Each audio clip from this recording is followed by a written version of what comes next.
remember walking by and seeing blood stains, bullet holes, seeing bodies. More than a year later, and Maria Rodriguez is still feeling the effects of the mass shooting at the Allen Outlet Mall. Part of my mind still thinks that it was last week.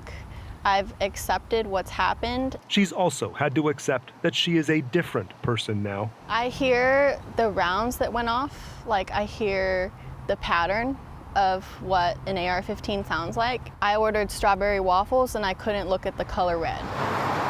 She was working at Steve Madden right across from where the shooting happened, remembers running to the back room to safety. The panic attacks are fewer, likely because of her newfound activism. I remember seeing the effects of a mass murder that should have never happened. A survivor, a witness, now a volunteer lead with Students Demand Action at UTD.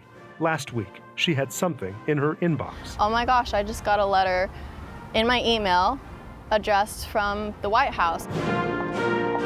A letter inviting her Thursday to the White House, where President Biden unveiled executive orders to improve school-based active shooter drills and combat 3D printed guns and devices that convert guns into automatics. So thank you for the courage to be here. Maria says at the White House she had a picture in her hands of Christian LaCour, one of 8 who was shot and killed in Allen. I have a survivor story because I did survive Allen. Christian LaCour was my friend. One of us got to leave that day and one of us didn't, unfortunately. Bravo! She does not know entirely why she was chosen, but she knows she has a voice of her own, and for those no longer here.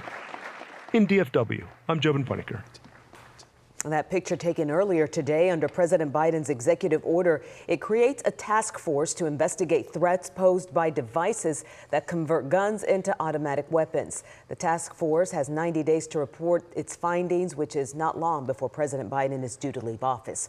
We're hearing from opponents of the order. Wes Verdell, a Republican nominee running for a seat in the Texas House, told WFAA none of the restrictions that are being proposed by this administration's executive order will make society safer. It only restricts those who are willing to abide by the law.